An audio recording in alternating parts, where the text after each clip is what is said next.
우리가 살고 있는 이 시대는 수많은 정보가 넘치지만은 진리는 흐려지는 그런 불분명한 그런 시대 속에 우리가 있다라고 말할 수 있습니다. 요즘 뉴스나 소셜 네트워크 서비스 SNS죠. 그러니까 발음이 잘 안 되더라고요. 소셜 네트워크 서비스 SNS가 알겠습니다. 그죠? 이게 요즘은 뭐 너무나도 사람들에게 보편화되어 있기 때문에 이것을 통해서 많은 정보들을 얻게 됩니다. 그런데 그 많은 정보 가운데서도 가짜 정보가 있다라고 하는 것을 압니다. 이 가짜 정보로 인해서 어떤 경우에 보면 한 사람의 인생이 송두리째 무너지게 되는 그런 모습을 보게 되고, 또 어떤 정보는, 가짜 정보는 그 여론을 호도하게 되어서 나라를 어지럽게 하는 그러한 모습으로도 나타나고 있는 것을 봅니다.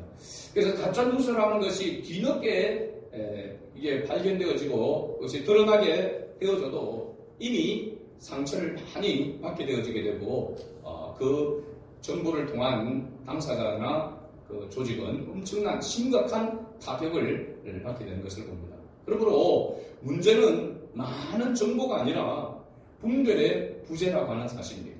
분별을 잘 하지 못하는 가운데서의 문제가 발생한다는 것이죠. 최근 사회적으로 큰 파장을 일으키는 여러 사건들을 보게 되면은 누가 먼저 말했는가, 무엇이 진실인가 보다 더 중요해지는 그런 경우를 봅니다. 다수의 말과 또 권력자의 그런 말, 내가 듣고 싶은 말이 언제부터인가 진리의 기준이 되는 이런 모습을 봅니다. 그래서 극우, 극좌 이렇게 정치적으로는 그런 모습으로 이렇게 사회가 나눠지는 것을 우리가 봅니다. 어떤 말을 듣고 싶은가, 나의 기준에 따라서 그것을 받아들이고 수용하는 그런 모습들 때문에 사실은 사회가 굉장히 어려워지는 그런 모습을 보게 되죠. 이런 때에 어떤 말이 진리이고 또 어떤 말이 비진리인지를 옳게 분별하지 못하면은 우리 그리스도인, 우리 신앙인들조차도 그 신앙이 전혀 엉뚱한 방향으로 갈 수 있다는 사실입니다. 열심히 교회에서 신앙생활을 한다고 하는데, 나름대로 하나님을 섬긴다고 하는데 그 섬김이 하나님과 전혀 상관없는 것으로 나아갈 수 있다는 겁니다. 특히 우리가 눈으로 보는 그런 모습을 보면은 이단 사이비들이죠. 이단 사이비들의 모습을 보면은 세상 사람들이 볼 때는 아마도 우리가 지금 뭐 통일교 같은 이런 모습을 보면은 그 가평에 있는 그 궁전 그걸 보십시오. 그죠? 천정궁, 아주 궁전, 그 산 위에 위에서부터 중간에 세 단계로 이렇게 있는 그 모습을 보면 얼마나 웅장하고 거기에 뭔가 정말 있는 것처럼 그런 모습을 봅니다. 교회의 이런 어떤 모습, 교회도 웅장하고 큰 교회들도 있지만은 세상 사람들이 볼 때에 어쩌면은 그런 궁전과 같은 그런 거대하고 웅장한 그런 어떤 모습들이 진짜인 것처럼 이렇게 보여줄 수도 있을 것입니다. 이러한 것들을 세상 사람들은 어떻게 보면 규모나 그러한 교세나 이런 것들을 통해 가지고 진리와 비진리가 구분되어지는, 기준이 되어지는 그런 모습을 우리가 봅니다. 우리 그리스도인들이 바라보는 그 시각은 세상 사람들이 바라보는 그 시각과는 달라야 될 줄로 믿습니다. 그래서 무엇을 듣느냐라고 하는 것은 굉장히 중요합니다. 탈무드에 보니까 이런 말이 있습니다. 귀가 먼저 판단하면 눈은 이미 쏘가 있다라고 하는 말이 있습니다. 이게 무엇을 듣는가라고 하는 것을 중요한데 그것을 분별할 수 없으면 이미 쏘가 넘어가게 된다는 것입니다. 유대 랍비들은 그래서 먼저 들리는 말이 아니라 끝까지 분별된 말만이 지혜라고 이렇게 가르치고 있는 거죠. 끝까지 분별된 말만이 지혜다라고 하는 것입니다. 우리가 많은 정보를 듣고 보지만은 그것을 제대로 분별하지 못하면은 우리가 엉뚱한 방향으로 생각하게 되고 행동하게 된다라고 하는 것을 말해주고 있는 것입니다. 오늘 우리가 읽었던 본문을 보면은 바로 이 분별을 잃은 사람과 분별하는 사람, 분별의 영으로 사는 사람, 이것을 대조해 놓고 있는 것을 우리가 보게 되죠. 오늘 이 시대를 보게 되면 정말 우리에게 필요한 말씀이라고 생각됩니다. 우리 그리스도인들에게는 반드시 분별의 영이 있어야 될 줄로 믿습니다. 그래서 기도할 때 성령의 은사 가운데서도 바로 분별의 영이 있습니다. 분별의 영. 그 분별의 영에 물론 기준이 되는 것은 말씀입니다. 말씀을 옳게 바르게 보고 바르게 깨달을 수 있는 그런 지혜가 있어야만 그 말씀이 기준을 가지고 우리가 분별을 할 수가 있는 것이죠. 똑같이 말씀을 듣고 말씀을 읽어도 그것을 깨닫지 못하면은 엉뚱한 기준으로 잣대를 갖다 댈 수가 있다는 것입니다. 오늘 우리가 읽은 본문에 보면은 두 사람이 등장하고 있습니다. 한 사람은 계속해서 지금 외치고 있는 하나님의 말씀을 외치고 있는 선견자, 바로 예언자인 아모스 선지자입니다. 그런데 오늘 10절의 말씀에 보면은 누가 등장하냐면 베델의 제사장 아마샤라고 하는 사람이 등장합니다. 제사장입니다.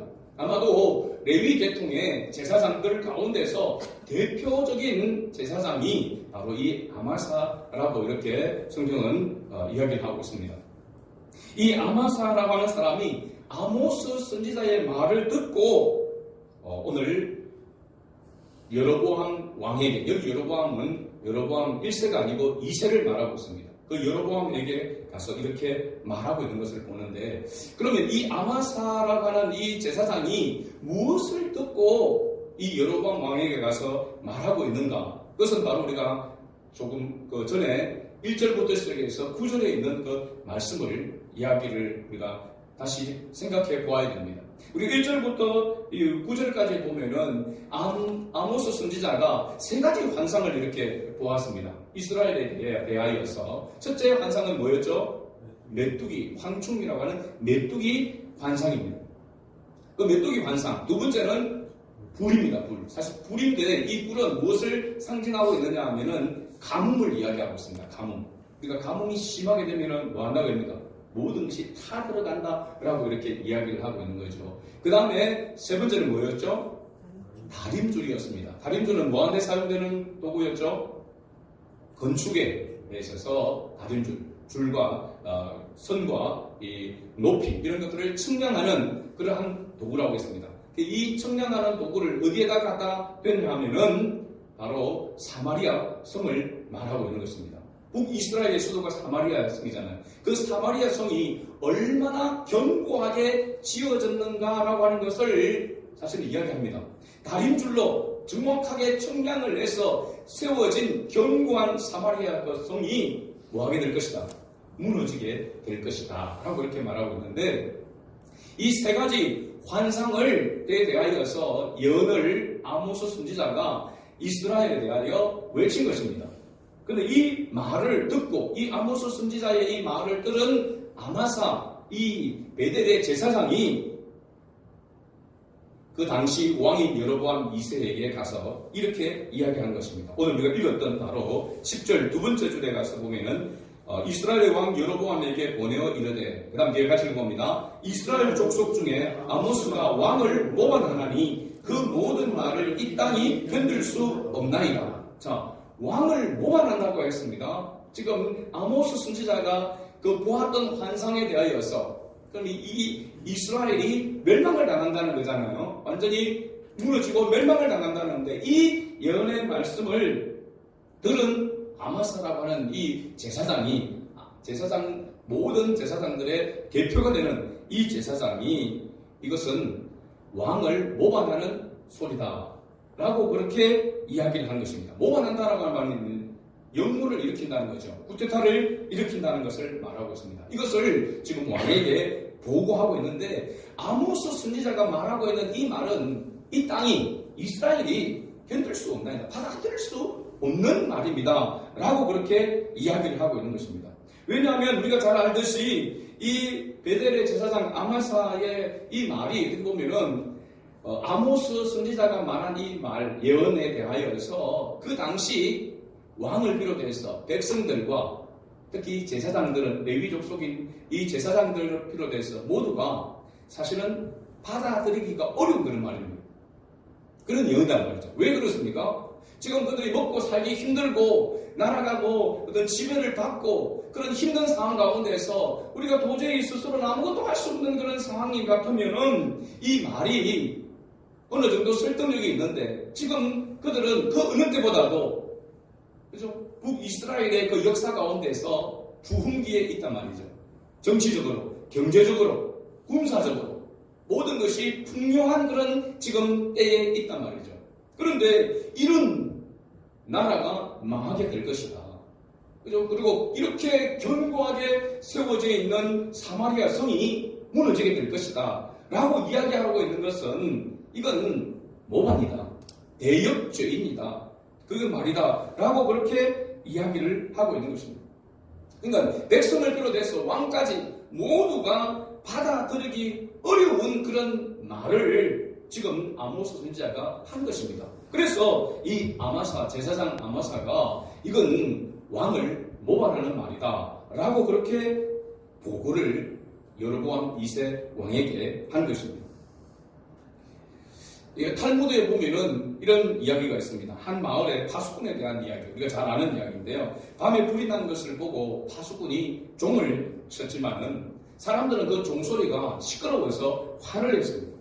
불이 번진 후에야 사람들은 뒤늦게 깨닫게 됩니다. 우리를 괴롭힌 소리가 우리를 살릴 소리였다는 것을 뒤늦게 알게 되죠.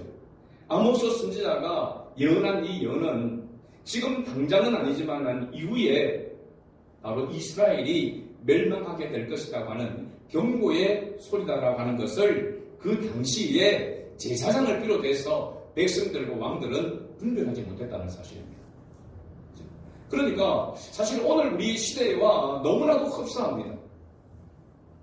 이 시대가 하나님의 징계 아래에서 우리 사회가, 우리 나라가 하나님의 징계가 임할 수 있다라고 하는 것을 외치게 될 때에 지금 세계 10대 선진국 안에 들어가는 그런 나라 경제력과 또 세계 지금 5위의 군사력을 가지고 있는 이 나라가 어떻게 쉽게 멸망할 수 있겠는가? 멸망한다라고 하는 것은, 징계를 받는다라고 하는 것은 있을 수 없는 일이라고 누구나 다 생각하겠잖아요. 저도 마찬가지일 것 같아요. 지금 나라가 이러면 멸망할 것이다. 곧 멸망하겠지라고 한다면 이건 받아들여지겠습니까? 이게 받아들일 수가 없는 일입니다. 당시에 사실은 이 북이스라엘의 백성들부터 시작해서 제사장에 이르기까지, 왕에 이르기까지 그들의 눈앞에 지금 펼쳐져 있는 모습만 보면 도저히 이 받아들일 수 없는 그런 예언의 말이단 말이죠. 그러니까 모반이라고 이야기하고 반역이라고 그렇게 이야기한 것입니다. 오늘날 우리도 마찬가지죠. 우리 지금 눈에 보여지는 것만 보고 판단하게 된다면 지금 우리나라가 위기다, 언제 멸망할지 모른다 라고 그렇게 외친다고 한다면 사람들이 뭐라고 이야기하겠습니까? 완전 사입이라고 이야기하거나, 그죠? 그렇게 소리를 들을 수 있는 그런 때라고 하는 것을 알 수 있습니다. 하나님께서 경고하는 경고의 소리를 하나님의 소리로 듣지를 못하는 것입니다. 깨닫지를 못하는 것이죠. 분별의 영을 가지지 못하면 모든 것을 눈에 보이는 것만 가지고 판단을 하기 때문에 영적인 판단을 할 수가 없는 것이죠.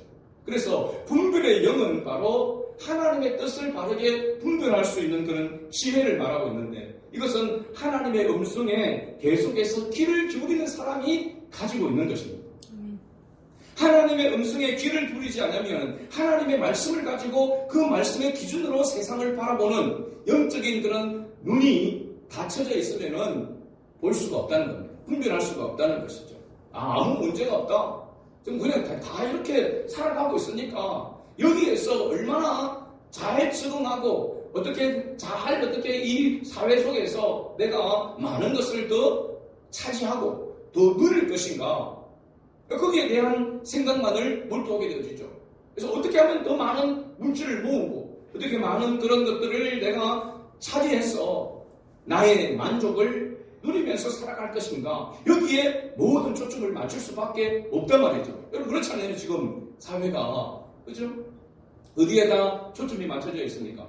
좀 더 편안하고 좀 더 많은 것을 누릴 수 있는, 그죠? 그런 것들에게 온전히 포커스를 맞추고 사람들이 살아가고 있단 말이죠. 그런데 그것은 오래가지 못한다. 그죠? 진짜는 그것이 아니라 하나님의 말씀대로 이 세상의 욕심을 내려놓고 하나님의 말씀을 따라 순종하는 삶이다라고 하는 것이 공허한 메아리처럼 들려지는 바로 시대 속에 있는 것이죠.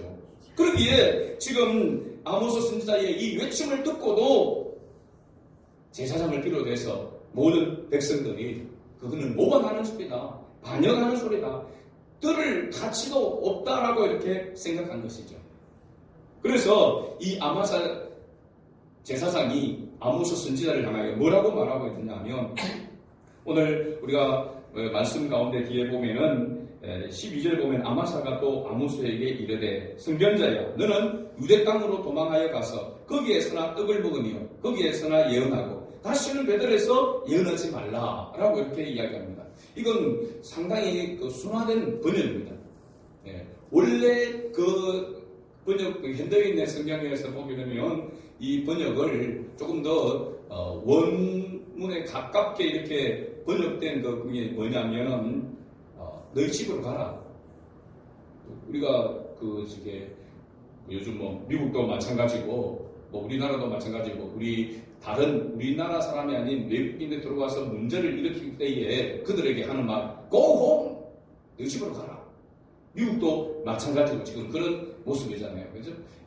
그런데 그보다 더 심한 말이 뭐냐면 선지자를 향하여서 너희는 네 동네 가가지고 너 지역에 가서 밥벌이나 해라. 이 말입니다. 선지자를 향하여서 그 밥벌이를 이야기하고 있는 거죠. 그러니까 직업적으로 먹고 살기 위한 그러한 밥벌이로서의 선지자 아모스를 이야기하고 있는 거죠. 조롱하고 있는 것이죠. 엄청난 조롱인 것이죠. 그러니까 아모스가 하는 그 말은 들을 가치도 없다. 이거에 가치도 없다. 라고 하는 것을 이야기하고 있는 것입니다. 이런 관점, 이게 지금 아마사가 어떤 존재입니까? 제사장이잖아요. 그죠?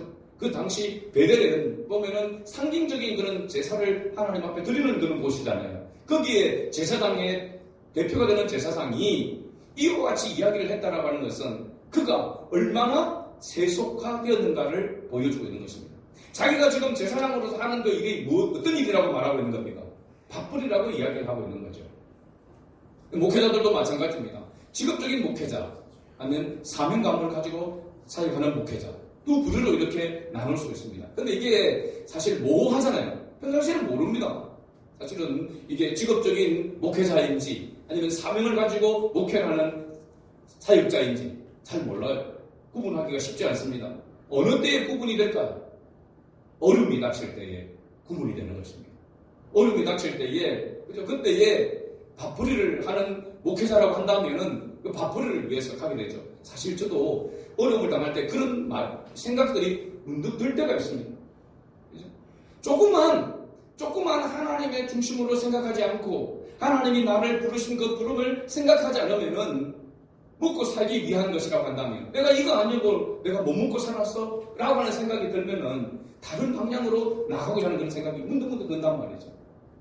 여러분들은 신앙생활을 하면서 내가 돈을 더 많이 벌을 수 있는 길이 있는데 이것이 하나님이 기뻐하지 않는 일이다 라고 생각할 때도 내가 잠시라도 해서 돈을 벌어서 내 자녀들을 내 가정을 세우는 일에 사용될 수가 있다면 그런 유혹을 받을 때가 있잖아요. 마찬가지입니다.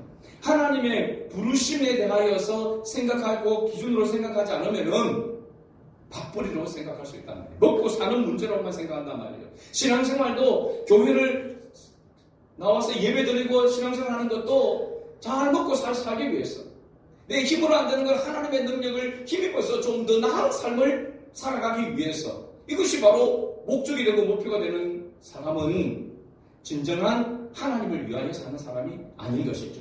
하나님의 부르심에 대한 하나님의 은혜에 대해서 깨닫지 못한 사람이라고 할 수 있습니다. 우리는 하나님을 이용하는 자가 아니잖아요. 하나님 우리에게 베풀으신 그 은혜에 우리가 감사함으로 헌신하고 섬기는 거잖아요. 하나님이 베풀으신 그 사랑에 우리가 그 사랑으로 사랑하려고 하는 것이잖아요. 섬기려고 하는 것이고 예배하려고 하는 것입니다. 그냥 내가 잘 먹고 잘 살기 위해서 내 육신의 안위를 위해서 내가 하나님을 예배하고 하나님을 섬긴다라고 하는 것은 하나님 앞에 합당치 않은 것입니다. 바로 베델의 제사장 아마사가 가지고 있는 그 생각이었다는 사실입니다. 당시에 모든 백성들과 왕을 비롯해서 북이스라엘이 가지고 있던 그 생각. 그렇기 때문에 그들이 풍요를 누리고 있지만 하나님은 뭐냐면 그들에게 곧 너희들에게 징계가 임하게 될 것이다. 멸망하게 될 것이다. 왜냐하면 하나님의 택한 백성이기 때문에 하나님의 백성이 잘못된 길로 계속하는 것을 하나님은 원하지 않기 때문에 그렇습니다. 그래서 징계를 말하고 있는 것이죠. 그런데 하나님께서 지금 계속 아모스 선지자를 통하여 뭐라고 말하고 있습니까? 죽이겠다. 멸망시키겠다. 그런데 계속 이렇게 이야기를 하고 반복해서 계속 하고 있는 건 뭐냐면 하나님이 기다리시는 것입니다. 무엇을 기다리는 걸까요? 돌이키기를 기다리는 것이죠. 그죠? 앞에서 우리가 선지자가 본 환상 가운데서 메뚜기 재앙, 불의 그 재앙 가운데서 선지자가 중보기도 하면서 그 멸망의 모습을 보면서 환상을 보면서 중보할 때 하나님께서 그렇게 하지 아니하겠다라고 뜻을 돌이켰던 것처럼 결국은 망하게 될 것이지만 하나님은 그 망하게 되는 것을 늦추고 해서 기다리고 있는 그 모습을 우리에게 보여주고 있는 것입니다. 하나님이 왜 그냥 멸망시키려고 하면은 가만히 기다렸다가 한 방에 그냥 멸망시킬 수 있습니다. 당장에도 멸망시킬 수 있는 그런 능력을 가지신 분인데 왜 계속해서 반복해서 이렇게 하고 있는가? 이게 하나님이 인내인 것입니다. 하나님께서 뜻을 돌이키기를 원하시는 그 하나님의 긍휼하심이 있기 때문에 지금 계속 그렇게 하고 있는 것입니다. 오늘 우리에게도 마찬가지입니다. 우리가 우리의 모습을 보면은 당장 하나님께서 징계해도 우리가 말 못할 그런 상황이지 않습니까? 그럼에도 불구하고 하나님은 또 한 해를 하나님께서 기다리고 계시는 것입니다. 목회자를 통해서 말씀을 종을 통해서 사역자를 통해서 이런 말씀을 들으면서 다시 하나님의 이 경고의 소리를 듣도록 이렇게 하시는 것은 하나님 우리를 향한 사랑이 또 인내가 있다라고 하는 것을 말해주고 있습니다. 오늘 신앙은 종종 직업, 취미, 선택 사항처럼 취급되어집니다. 손해를 보면 멈추고 불편해지면 조용해지고 환영받지 못하면 물러나게 되는 그런 모습이 우리들의 신앙생활의 모습 속에 있지 않습니까? 그러나 부르심은 편의가 아니라 바로 순종의 문제라고 하는 사실입니다. 내가 하나님의 부르심을 받았다라고 하는 것, 그것이 굉장히 중요한 그런 모습입니다. 그래서 이 아모스 선지자 제사장의 이 소리를 들은 아모스가 이 아마사의 제사장의 이 공격을 받고 난 다음에 이렇게 고백하고 있는 것을 봅니다. 오늘 뒤에 말씀 가운데서 보면 14절 말씀에 같이 읽어봅니다. 아모스가 아마사에게 대답하여 이르되 나는 선지자가 아니며 선지자의 아들도 아니라 나는 목자여 콩나무를 재배하는 자로서 양떼를 따를 때 여호와께서 나를 데려다가 여호와께서 내게 이르시기를 가서 내 백성 이스라엘에게 예언하라 하셨나니 여기 보면은 아모스 선지자는 자기에 대해서 정확하게 잘 알고 있었습니다. 자기는 선지자가 아니며 선지자는 선지자의 그런 어떤 그 혈통과 함께 그 과정을 거쳐야 되는 겁니다. 선지 학교를 나와야 되는 거죠. 그 당시도 선지 농사가 있었단 말이에요. 선지자를 배양하는 그런 선지자가 있단 말이에요. 그럼 자기는 그 출신도 아니라고 이야기합니다. 그 다음에 선지자의 아들도 아니라 선지자를 통하여 대대로 이어내려오는 그런 선지자의 가문도 사람도 아니라고 말하고 있습니다. 나는 목자요. 목자가 뭡니까? 양을 치는 목동이라고 하는 말입니다. 그리고 뽕나무를 재배하는 농부라고 이야기를 하고 있습니다. 그런 어떻게 보면은 아무런 그런 드러낼 만한 그런 선지자로서 드러낼 만한 그런 가치 어떤 그런 사람들이 볼 때에 인정할 만한 그런 요즘 같으면 라이센스를 가지고 있는 그런 것이 전혀 없다는 말입니다. 그런데 중요한 건 뭐라고 말하고 있습니까? 여호와께서 나를 데려다가 여호와께서 내게 이르시기를 가서 내 백성 이스라엘에게 예언하라. 자기를 하나님께서 뭐 하셨다고 말하고 있습니까? 부르셨다라고 말하고 있습니다. 택하여서 그에게 말씀을 주셔서 자기가 말하고 있을 뿐이라고 이야기를 하고 있습니다. 하나님이 주신 말씀을 내가 전할 뿐이지 내가 선지자로서의 그런 어떤 자격이나 그런 어떤 명분이 있는 것은 아니다. 하나님께서 나에게 주셔서 나도 말할 수밖에 없는 그런 상황임을 이야기하고 있는 것이죠. 그래서 16절에 보면 이제 너는 여호와의 말씀을 들을지어다. 내가 하나님의 말씀을 받아서 하나님의 말씀을 전함으로 아마사 제사장에게 이야기하고 있습니다. 너는 여호와의 말씀을 들을지냐. 네가 이르기를 이스라엘에 대하여 예언하지 말며 이삭의 집을 향하여 경고하지 말라 함으로 라고 이렇게 이야기하면서 17절에 보면은 5가지를 이 아마사에게 경고하는 그런 모습을 봅니다. 심판의 메시지가 담겨 있는데 아주 강한 메시지가 이렇게 담겨져 있습니다. 17절 말씀에 보면은 첫째로 보면은 여호와께서 이와 같이 말씀하시기를 네 아내는 성읍 가운데 창녀가 될 것이요. 엄청난 그런 저주요 징계라고 할 수 있습니다. 이건 그냥 뭐 이 아마사의 아내가 그냥 장녀가 될 거라고 하는 것이 아니라 이건 전쟁을 말하고 있는 것입니다. 전쟁이 일어나게 되면은 여자들은 뭐냐면 그 당시를 보면은 포로가 될 뿐만 아니라 이런 장녀와 같이 짓밟히게 된다는 걸 말하고 있습니다. 그 다음에 자녀들은 칼에 엎드러지게 됩니다. 칼에 엎드러진다는 것은 자녀들이 전쟁에 끌려나가서 전쟁에서 죽게 된다고 하는 것을 말하고 있습니다. 그 다음에 네 땅은 청량하여 나누어질 것이며, 이게 뭐냐면 원래 이 레위 지파는 땅을 분배받지 못했습니다. 분깃이 없었어요.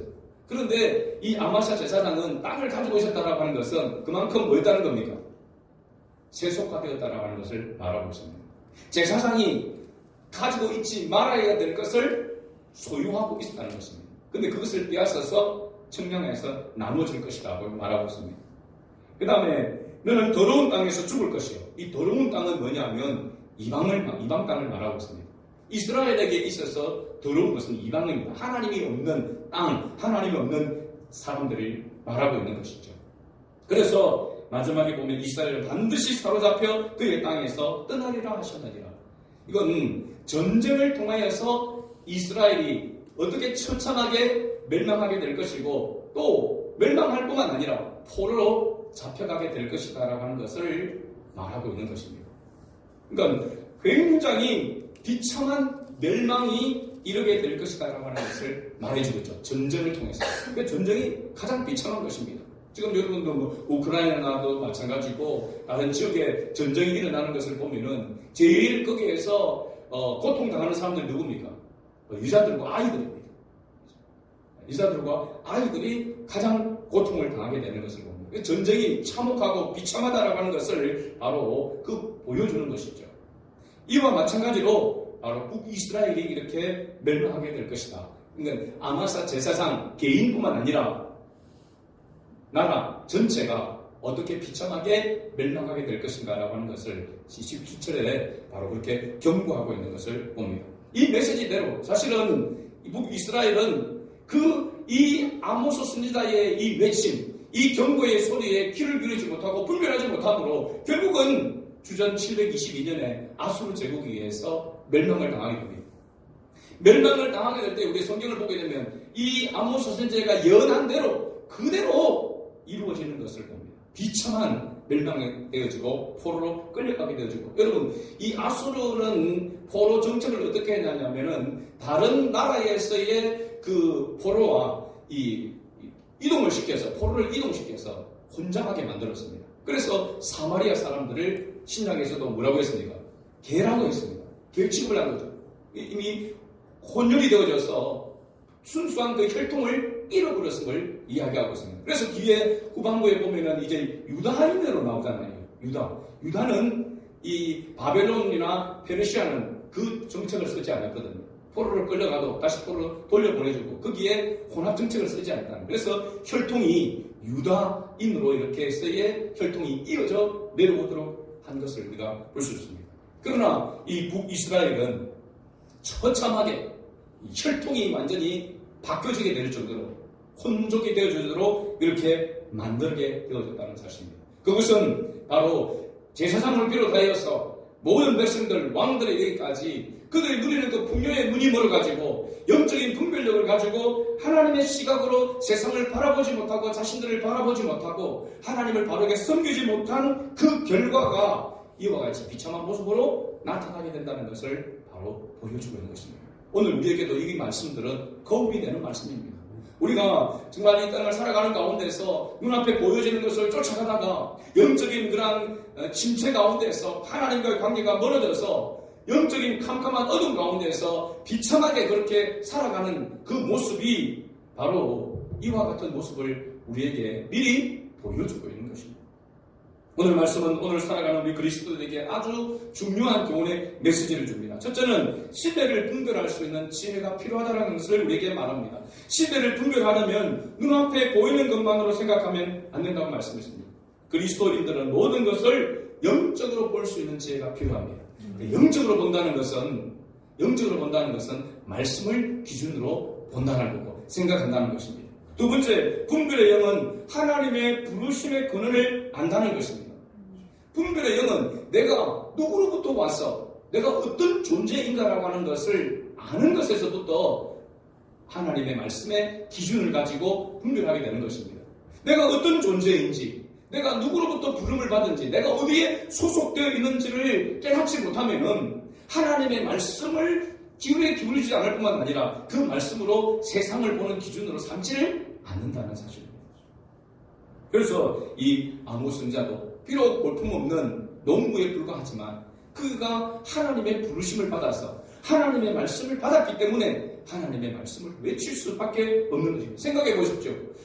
이 아모스 선지자는 북이스라엘 사람이 아닙니다. 유다 사람입니다. 남유다 사람입니다. 그런 거기에 사는 사람이 북이스라엘 사람들에게 서로 적대관계에 있는 그 사람들에게 가서 이거 외치고 싶겠습니까? 어떻게 보면은 멸망하든지 말든지 어떻게 보면 빨리 멸망해라 그렇게 생각할 수도 있잖아요. 그죠? 전혀 자기가 살 일이 필요가 없는데 무엇 때문에? 하나님이 자기를 부르셨기 때문에. 하나님이 자기를 부르셨고 하나님이 자기에게 말씀을 주셨기 때문에 그 사명으로 인해서 지금 선포하고 있다라고 하는 것을 말해주고 있습니다. 세 번째, 분별력을 가진 사람은 침묵하지 않는다는 사실입니다. 이게 매우 중요합니다. 오늘 우리가 이 그리스도인으로서 세상 속에서 그리스도인으로서의 나팔을 불어야 되는데, 복음의 나팔을 불어야 되는데 그러지 못하고 침묵으로 일삼는 그 모습은 바로 우리에게 하나님께서 주신 그 분별의 영이 약해졌기 때문이고 하나님의 영이 우리에게 충만하지 못한 까닭인 줄로 믿습니다. 그래서 성경은 신약 성경에서 사도행전을 보면은 끊임없이 우리에게 성령의 충만함을 요구하고 있습니다. 성령의 충만함을 구해야 되고 반드시 성령 충만해야 하나님께서 우리에게 주신 이 복음 선역의 사명을 감당할 수 있다고 말하고 있는 것입니다. 그래서 우리가 사실 전도에 앞서서 사명을 붙들기 전에 하나님 앞에 먼저 우리 자신을 바로 세우는 이 작업이 필요한 줄로 믿습니다. 하나님의 관계가 바르게 되어지고 내가 어떤 존재인지 나의 정체성을 우리가 확립되어져야만이 무엇을 위해서 내가 살아가고 무엇의 우선순위를 통해서 시간을 쓰고 무엇의 우선순위를 두어서 물질을 사용하고 무엇을 위해서 살아가야 하는지가 명확해지게 되는 것입니다. 그렇지 않으면은 자기 중심으로 세상의 그런 흐름에 따라서 살아가다가 그리스도인다움을 잃어버리고 살아가게 된다는 사실입니다.